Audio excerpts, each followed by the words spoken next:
we just want to start by thanking our friends at the Human Safety Net who've convened us today, and for the team at the Conduit, just for this exceptional event so far. The conversations have been really inspiring. The panel was really excellent, and we're going to pick up on some of those themes. First of all, I'm going to introduce my very capable panel. To my left, we have Layla Majid. She is the founder of skincare brand Gelgoozy. Have I said that right, Layla? Gelgoozy, I'm sorry. Which is on a mission to provide natural and organic skincare products for individuals with dermatological conditions. And it's based on her own struggles and with skin conditions when she first arrived in the UK 8 years ago. And alongside her business, Layla has a master's degree in finance and financial law and a first-class degree in computer science. In the middle, we have Charlie Fraser. Charlie is the co-founder and partnerships director at Turn, the entrepreneurial refugee network, an ambitious social enterprise with a mission to enable refugees to thrive through the power of their own ideas, a phrase which I find myself borrowing and using very often, Charlie. Since 2017, they've worked with close to 600 refugees in the UK and helped train other providers in expanding refugee entrepreneurship programs in 6 countries. Charlie also works as a trustee for the Refugee Employment Network. Yes, there are a lot of crossovers, and a charity aiming to expand access to fair work for refugees across the UK. And then on the far end of the stage, we have Shania Ferdinand, who is Enterprise and Community Strategy Director at NatWest Group. Shania has worked in banking for over a decade, devising and managing customer-focused inclusion activities and advocating inclusive entrepreneurship support. She's passionate about inclusion and empowering those who are underrepresented in their industries. Shania led a program to accelerate multi-ethnic owned businesses, which was highly commended at the 2019 European Diversity Awards. Well done, Shania. And won the Supplier Diversity Programme of the Year at the 2022 British Diversity Awards. Most recently, she was awarded Employee of the Year at the Multicultural Business and Community Champion Awards in 2022. So we have probably no panel more representative and capable of the topic that we're going to be talking about today. I guess I should include a little introduction to myself. My name is Michelle Richey. I'm based at Loughborough University, but also represent the Refugee Entrepreneurship Network, which coordinates and collaborates the efforts of actors supporting refugee entrepreneurship in over 28 countries, and trying to keep the momentum of that going throughout the year. So I want to start by just giving you a little brief primer and qualify what we mean, because we all think of different things when we talk about entrepreneurship. You might think of high risk, high growth business opportunities, that the kind that we see in the media. Otherwise, you might be thinking in the context of sudden unplanned moves, maybe there's a lot of necessity. So maybe we're thinking about informal marketplaces, the kind that are maybe offer slightly less attractive opportunities, maybe expose people to exploitation and not very good opportunities for making a livelihood. Well, where I want you to think is kind of a middle ground, right? So entrepreneurship, in the way that we treat it in this network, is very much about opportunity and autonomy. In fact, I wanted to borrow Leicester's line from his poem. He said, "How does hope make a living?" I really loved that line in your poem, if you're still here, Leicester. Oftentimes when we meet people and they are experiencing unemployment or underemployment, they've lost a lot of hope. And through the kind of business support activities that you're going to hear about today, they begin to see there's a glimmer of hope that entrepreneurship doesn't just have to be about high growth, high risk ventures, but it can also be about leveraging your skills, leveraging opportunities, building new networks, creating a livelihood or a side hustle or just a form of self-expression, and thereby creating some more hope. It's very much anchored to the idea that in the development space, we want to not only provide emergency support, but in the longer term, give people a chance to rebuild their lives with dignity, and leverage the kind of skills, natural talents and aspirations that are there in groups and communities on the move. So I want to start by coming to you, Layla, if I can. Can you give us a little bit of background into why entrepreneurship particularly appealed to you as an option, an opportunity? Should be on. Hi everyone, my name is Layla. I'm originally from Afghanistan. I came in 2014 to the UK. As Michelle said, I did my bachelor, my master's here, thanks to many organizations that are out there that are supporting asylum seekers and refugees with their education. I don't know if you guys have heard about it, but when I came, there were very few of them, but now there are many universities that does that. So even though I was asylum seeker, I did my education here, which was really nice. I currently work as a finance assistant. That's why I was late and I'm sweating. The trains were delayed, not my fault. But I started my entrepreneurship journey because honestly, when I was back home in Afghanistan, I never thought of becoming an entrepreneur or a businesswoman. But this was something that I always, loved to see in television or anywhere else. I came from a very strict family, so it wasn't a thing back home. But when I came here, I got really great support from my parents, and I was able to start that because I wanted stability, I wanted independence, I wanted to do something for myself, but also for so many women out there, because there is a way. So I always keep thinking how I can support so many women out there that, come back from home and, they don't have the opportunity. And I think if I'm not stable, I can't do that. That's why I wanted to be stable to, support them. And I started a skincare brand because I actually struggled a lot with my skin condition when I came to the UK. And recently there are many nice skincare brands that does organic and, consider the people with skin condition. Back then there was hardly anything like that existed, so I just wanted to support those people with skin condition. Thank you, Layla. I think hearing from an entrepreneur really brings some of the motivations for entrepreneurship to life. It's not always about just the livelihood, it's about all of the other problems you face, your community as well, and solving problems for more than just yourself. So thank you for that. Charlie, can I come to you? I wonder if you can talk a little bit about the kind of active ingredients that you use to support entrepreneurs. And today we've got a little bit of a focus on how the economic side of things and providing access to finance. So what are the things that you see that make a difference, and why in particular is access to capital so important? Thanks, Michelle. Great to be with you all today. I've been working on refugee entrepreneurship for 8 years in the UK. And when we set out to create pathways towards self-employment for refugees, we always talked about 3 main ingredients that we needed for success. And it was access to networks, access to knowledge, and access to finance. And really for the first 5 years, we were obsessed with the first 2 areas. How can we leverage our access to opportunity and our access to networks to really create pathways into the UK startup scene? Which was very big on buzzwords about inclusion and very bad on actual access for refugees. To put that in context, we work with a community where 75% of the entrepreneurs have started businesses outside of the UK. Less than 10% are actively trading when they apply to turn. And a huge part of that is they have almost no access to mainstream business support. So we spent the first 5 years really trying to build out those pathways. And what we've started to see in the last 2 or 3 years is that as our community has scaled and grown and strengthened, access to credit has probably become the biggest barrier to growth. What we see is at pretty much every step of the access to capital journey, refugees are excluded from access to the money they need to succeed. And it starts with personal banking, and it runs all the way through to every form of capital you can imagine. So not only are we working with a community that is struggling to have a level playing field when it comes to opportunity, they're also held back from the capital they need to succeed and scale. And what we've come towards as a solution and as a conclusion is that the systemic issues that create that problem are actually too significant for the sector itself to solve, and what we need is specialist solutions that create gateways into these markets, which we think is quite a condemning state of affairs on access to capital in the UK.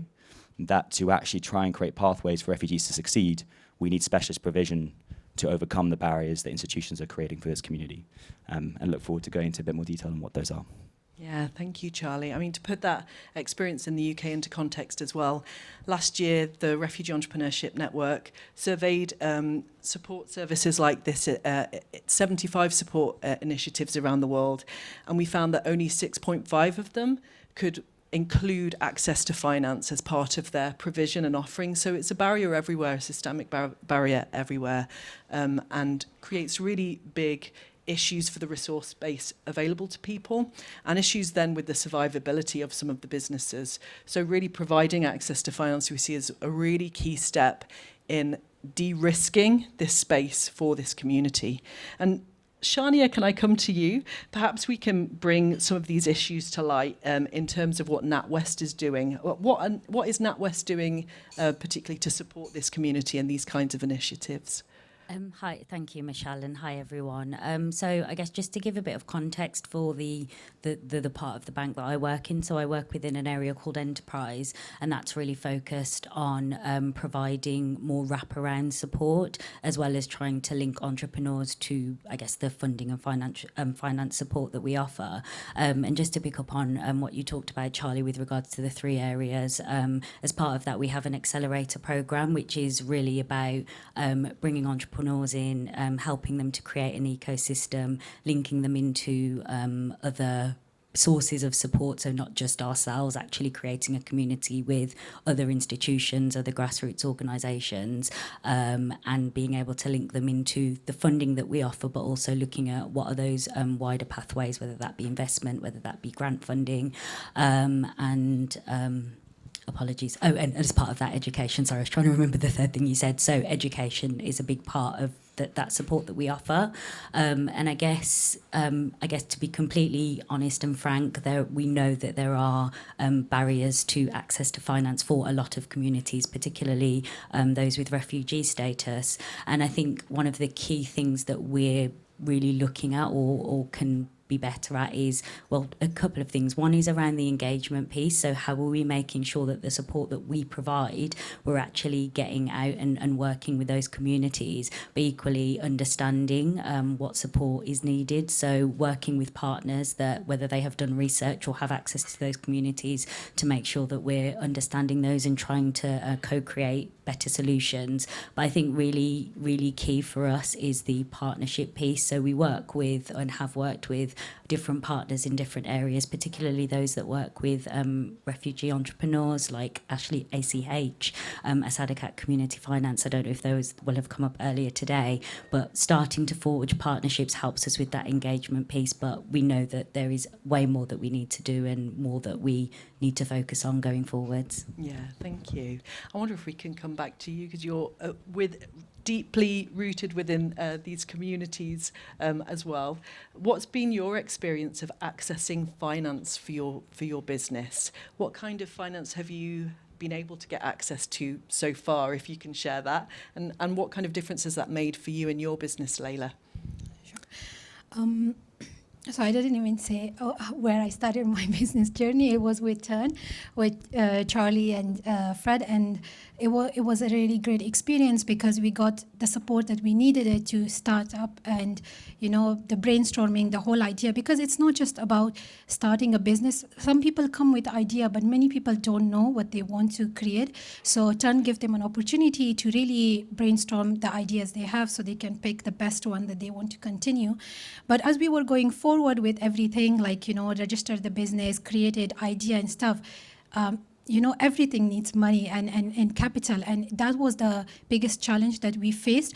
I think I was one of the very luckiest people to actually get to a stage where I actually applied for a loan, which was a grant loan. I have to pay in installment. I'm still in the payment. It was for a very small amount, under £10,000, but the struggle was real. It took us 1 year, me and Charlie, to overcome that. Even though the amount was for 5,000 to 7,000, we had to go through so many things to get that amount, and at the end we had to really force them to pay us, because we said, we did everything, now you have to give us money, we are not going to do anymore. I feel like, and I do understand. Honestly, I understand all the banks and all the communities and people out there that want to invest. If it was my money, I would be very careful where I'm putting it. I wouldn't just give it to people because they are refugee or asylum seeker, or they have a great business idea. But what we need is a chance to be really heard like any other person who is heard. I think that's the biggest challenge. I feel like if I get a feedback from an investor or from people who are giving me loan or finance or grant, whatever, it's more valuable for me than saying no without knowing or not having a chance to go there. And there are so many big companies out there that I have been to events where they do say that they do finances and support. And I'm saying this out there because they might not consider that because they are big companies and they might not go that deep into smaller audience. But I feel like the support they offer is very broad. It doesn't make any sense because they want you to have a 5-year of trading already. If I am trading for 5 years, I don't need the money, it makes no sense. I would be earning enough. If my company extends to 5 years, that means I am making money to run the company. So I think things like that are the biggest problem, but I'm still lucky to have that finance, which helped me to launch my first product. It was small capital, so we started with small, which was a great idea to do testing with customers, and I'm getting very good feedback for my product and stuff, and I'm paying every month in the beginning of the month, so that's good. So I still have money in the bank. Good. It's still going. This is very optimistic. Yes, but I have to finance myself, so that's why I'm working, because I can't pay. If I am a entrepreneur and a founder of a business, I would expect to be paid from my own business because it is a full-time job for me. So right now I'm doing 2 full-time jobs. Let's see where it goes. This is why we'll always catch you running in, sweating, looking very busy. It's fine. We totally understand. No, but you bring some of those issues to life really, really well. And Charlie, you've seen this again and again, I think, in your community in different forms. Yep. What kind of solutions to these barriers to finance are you guys working on at the moment? Yeah, I mean, just to flesh that out, in the community that we work with, which now has just over 400 refugee entrepreneurs in it, 90% are looking actively for finance. So it's a really dominant issue. And yet about 2/3 of the community doesn't even know where to look. So it's not even just the practical access to barriers, access to finance issues that Leila was talking about. It's literally a literacy and knowledge problem, and how can we close that gap? The problems that we're working on, we basically have looked at every segment of finance, and in every segment we've ended up having to create our own thing. So we started with debt. We've ended up having to launch a microfinance loan product at 0 interest to create a gateway to debt financing for refugees. We've been looking at grant capital, which is horrendous for diversity and inclusion issues, particularly for social entrepreneurs. And we're having to look at specialist partnerships to try and create pathways for refugee entrepreneurs to create solutions for their own communities. The irony that grant capital is the hardest for social founders is not lost on me. And then in the third area, which is really venture capital and investment for those that are looking to scale and bring ambition to large-scale problems out of the refugee community, we're actually launching a venture fund that's specifically looking to invest into refugee-led businesses. So it's a £10 million fund that will invest over 3 years. It's only a very specific segment. The diversity of capital required to meet the needs of this community is real. But we do feel like venture capital has an opportunity to play and a role to play in catalyzing greater investment into this community. And that really is, for me, is the main stress point for a lot of the topics coming out today. Is it's not really just about access to knowledge and access to networks and access to opportunity. It's really about access to capital. We need more capital in this space.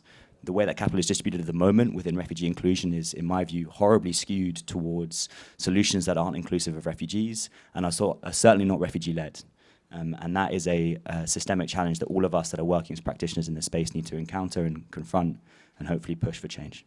Yeah, thank you, Charlie. And tireless work trying to create solutions within your social enterprise as well. Thank you for that. And lest we think that this conversation becomes too UK-centric, these issues are systemic around the world, actually. And we've zoomed in on some social enterprises around the world working at scale. For example, in Kenya, we've got partners there in a social enterprise who are operating at a much bigger scale, given the number of displaced people that are living there.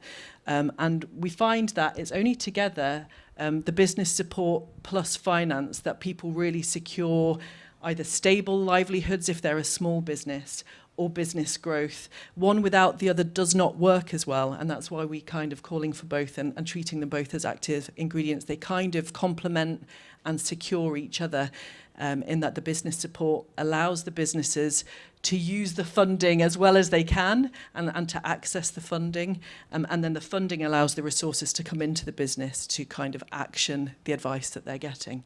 Shania, back to you, please. So looking across the industry then, what kind of challenges does the industry have to face in order to overcome some of these barriers and challenges for refugee communities? So I guess across the industry, there are a few, quite a few challenges. I think in the initial stages, it's particularly for debt lenders, we are highly regulated. So there are already, I guess, a number of restrictions placed on us in terms of what we're able to do when we're looking at even just onboarding customers, as you mentioned earlier.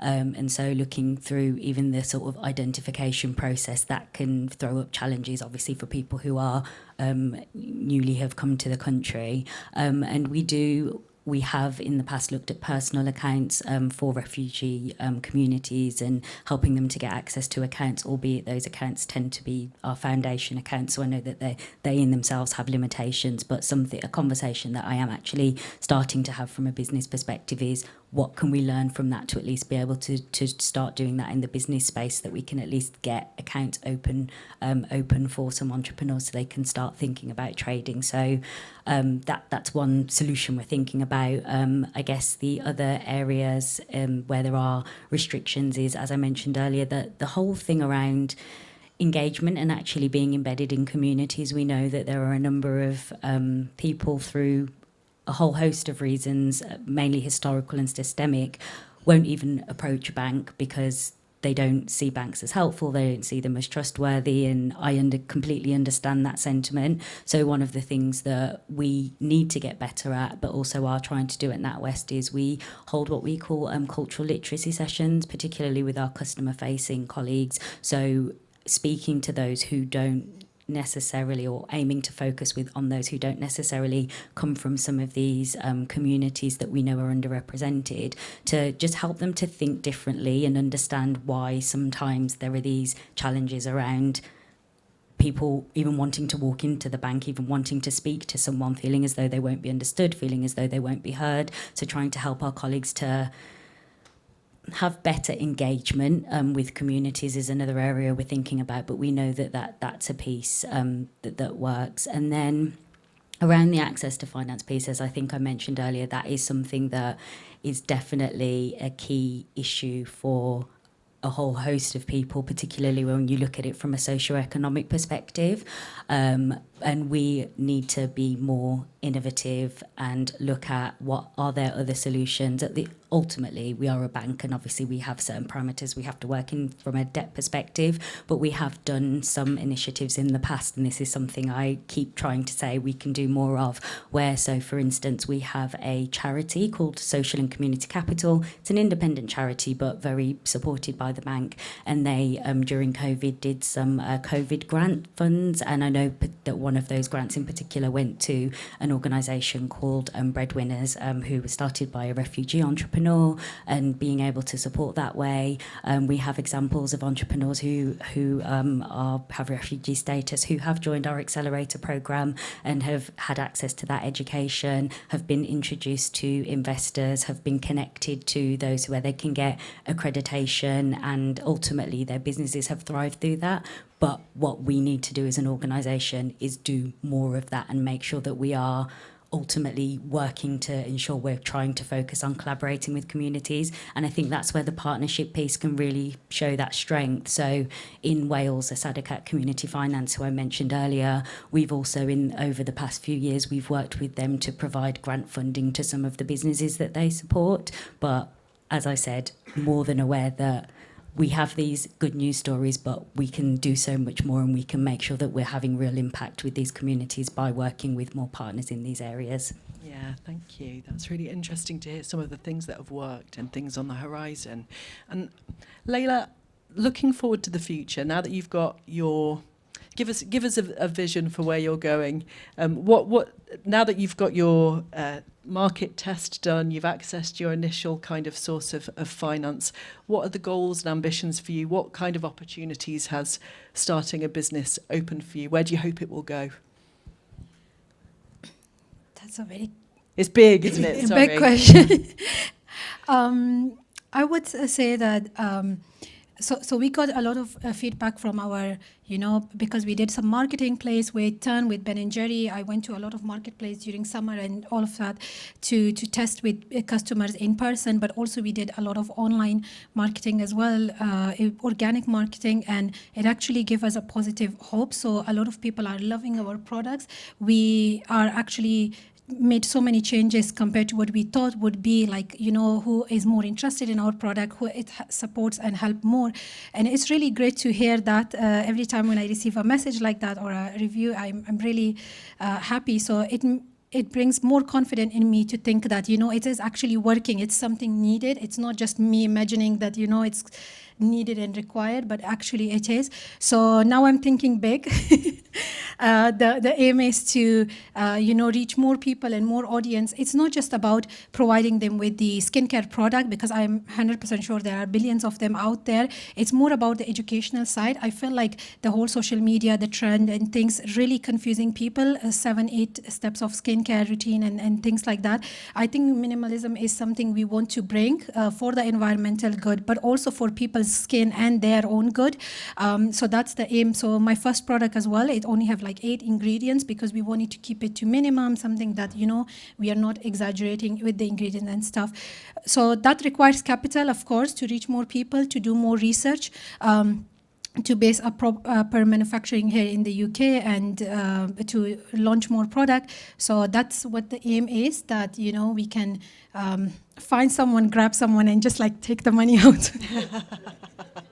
I would say in a simple language. Rob them. Charlie didn't teach her that. That's not from Charlie.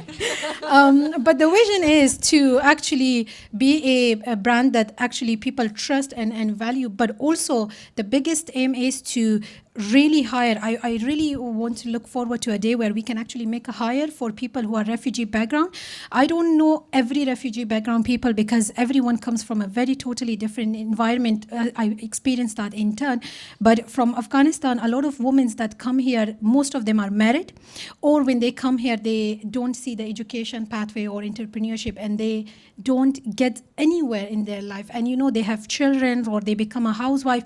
I just want to give them an opportunity that, with flexibility, with, working hours, kind of flexibility and things like that. So we can train them, but also give them a job. So I would love to see them working for themselves and, standing for themselves like I did. That's the vision.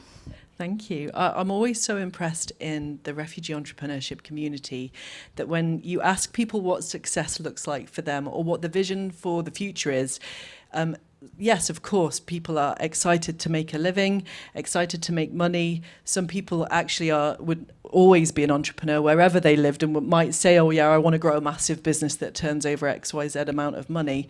But oftentimes you hear people with very different versions of success, like I want to employ other refugees, or I want to just have a platform for my activist message, or I want to create employment opportunities for women or support children. There's often a pro-social message, and I think it behooves us as a business community to really understand what successful outcomes look like for this community, and it's about much more than revenue generation. I think we can value that and recognise that a lot more. Charlie, a big part of your push as a social enterprise is systemic change, right? So what kind of systemic changes do we need to see so that this is open not just to exceptional individuals who would be entrepreneurs no matter where they go, but to a broad population, make it doable for much, much more people, many more people? Yeah, it's the question, isn't it, really? For me, I think the start point would be I'd love to change how we have a lot of conversations about how we build solutions for refugee populations and start really focusing on how can we build intergenerational wealth for refugee communities so that they can build their own solutions. I think if we just literally change the conversation away from when you're in a room with a change maker or with grant makers or funders, rather than trying to solutionize, we start to think about how can we build wealth for these communities? Because I promise you, if you build wealth for these communities, they will build their own solutions. We don't need to do it for them. And at the moment, we're still trapped in a bit of a patronizing loop on that front. So systemically, that's where I would start. And then I think I would want to start to look at how can we recognize that we're creating a system that restricts opportunity for individuals. So if we can switch how we start to build intergenerational wealth, maybe we can start to recognize that the policies that we're creating as individual nations are restricting people's abilities to build livelihoods. And my hunch, my guess, is that actually if we start by funding these communities effectively, the policies that we're creating that are restricting their rights and restricting their abilities to build livelihoods will be directly challenged more effectively. As somebody who's not from a refugee background, but has been a sort of a leader of a kind in this space for 7 years, I recognize that we've really failed in our duty to promote inclusive policies for refugees.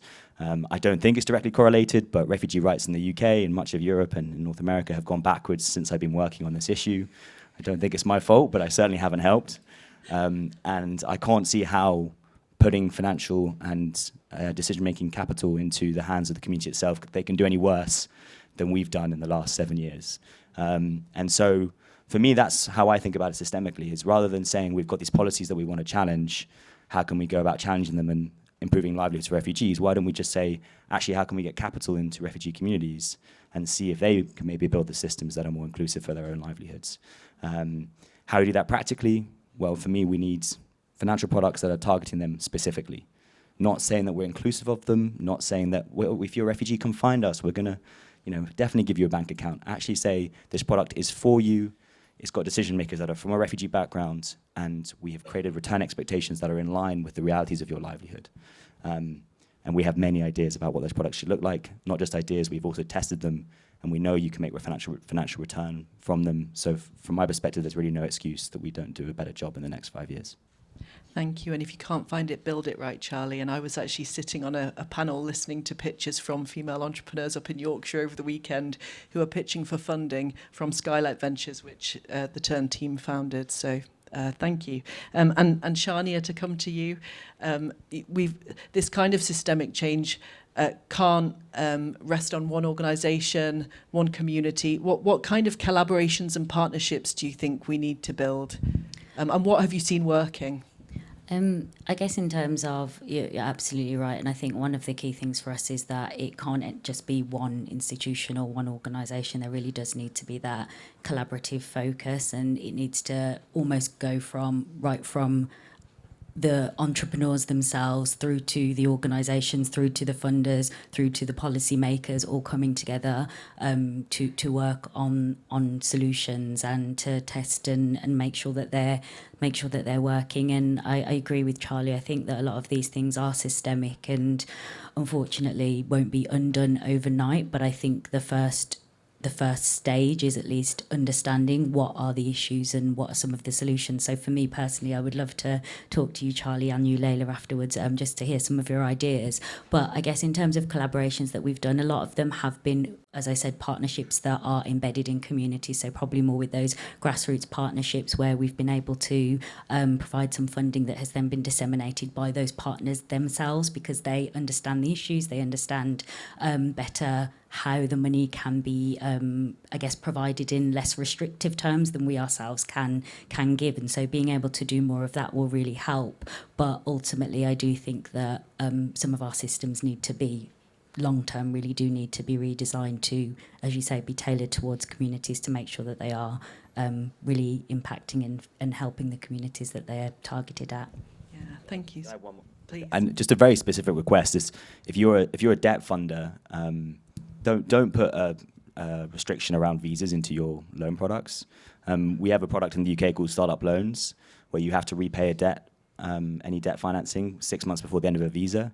If you do that, that immediately excludes the majority of the refugee population. The majority of refugee communities are on restricted time visas, but often they get extended and renewed. And if you put a time-bound criteria into a debt product that then actually isn't inclusive or explicitly for refugees, you immediately exclude the entire population. So if you are a debt funder, a specific request to not do stuff like that.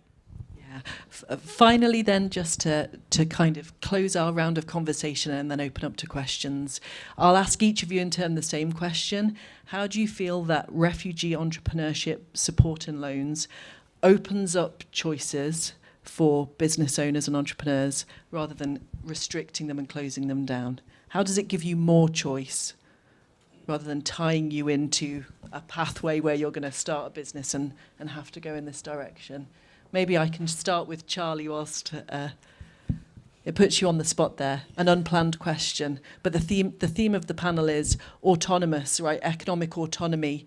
So the person that I always think of is an entrepreneur we both know well, who's been in the network for a number of years now, who came from Syria, who didn't see herself as a business owner at all, who actually resisted being a business owner but didn't want to go to the job centre, and said, okay, well, I'll learn about using my own ideas, whatever you want to call it, but then realised that her business could be a platform for the activist message. She's an architect and an activist.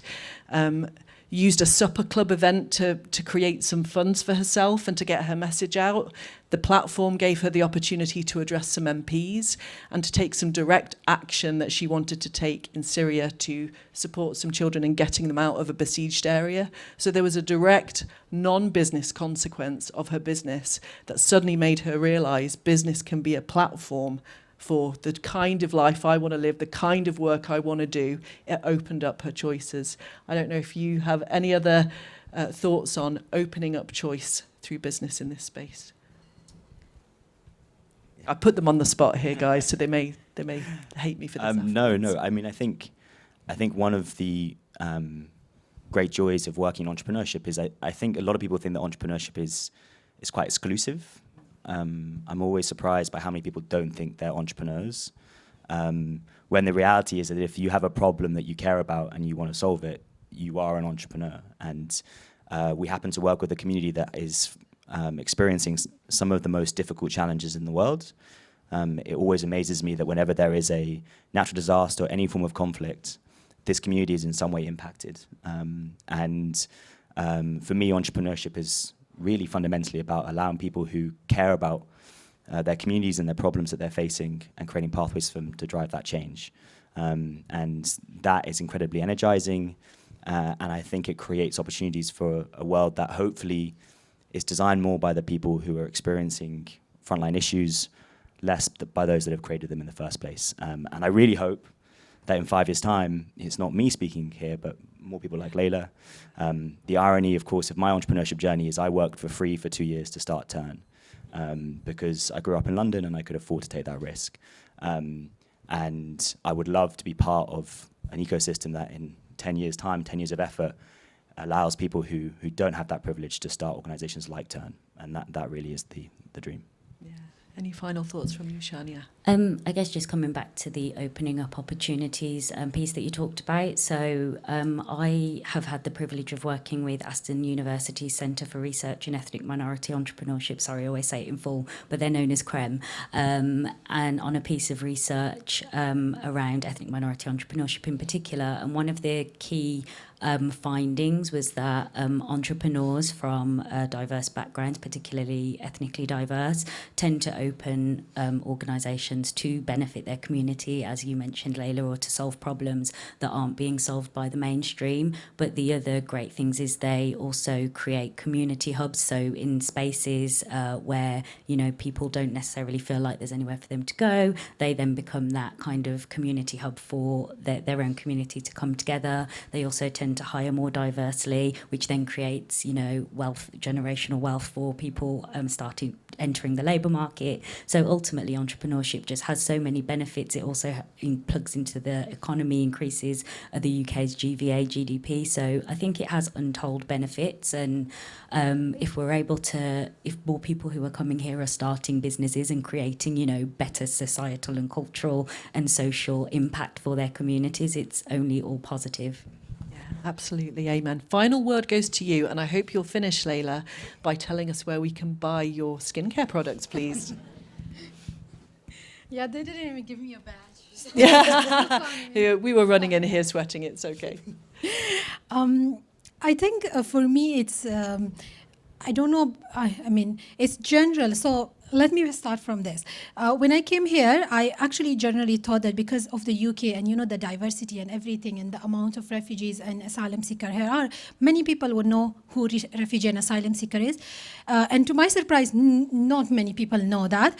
I had to hide about me being asylum seeker when I was in uni because a lot of people didn't know that. And they thought about people who are just, you know, with different way, which I don't want to mention it, but it was a bit weird for me. And till this day, even though I have been here for 10 years, I still see people talking in the events about who refugees are. I feel like we should like go forward than that and, you know, already know who refugees are and what they do and where they are coming from.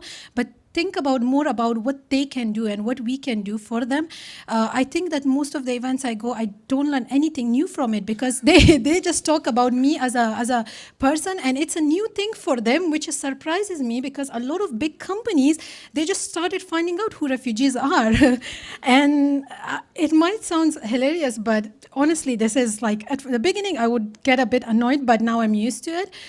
So I would say, let's, you know, go forward. And that's the thing. We don't need to categorize them as a separate, you know, oh, minority or refugee support or this support, that support. Why not just take all of us into consideration? If we got the refugee status here, I promise you, we went through hell in here as asylum seeker. You have no idea the amount of pressure and stress that we went through to be here. If we got the refugee status, that means we are qualified to stay in this country. So why not just think about us like any other people who is here and just give us the opportunity similar, so we don't have to create a fund that is separate for refugees or loans that is separate for refugees. Every time I type loan or debt or investors, I always look for refugee words because otherwise it's just. And also there is this category, that weird category where they say minority, what are you as a person? Are you female, male, or something else, or something like that? And it's so weird that it's a mandatory, your ethnicity and stuff. If you are not categorizing me by that, when you are considering me, why are you asking those questions? How does that make a difference in my business journey if I'm who I am or where I'm coming from? So I think things like that, I would love to see a future where nothing like that exists and, you know, we are free to just apply and live like anyone else. Finally, my business. Please all log on. Very well said. I'm looking forward to getting a lot of orders. So it's called Jalgouzi. It comes from the name from my country. So I'm born in Paktia, which is a place where you get pines from. I don't know if you guys know, but we are one of the production of pines which China takes and then sell over. I don't know what happens now, but when past. So I'm from that area of the country, and I grew up in around those trees. They are beautiful and they are large and they are in mountains. So I named my brand Jalgouzi because it reminds me of back home. And it's www.jalgouzi.com. You can find the product there. Thank you, Layla. Perfectly put. Perfectly put. Thank you. And I think you've articulated the hope that we all share, that we can have a much more opportunity-focused view of these businesses and leave those old categorizations behind as something useless and in the past. We hope we've warmed you up to this topic now and at least sold the idea that entrepreneurship is not the exclusive domain of high growth tech founders, but can be useful for everybody.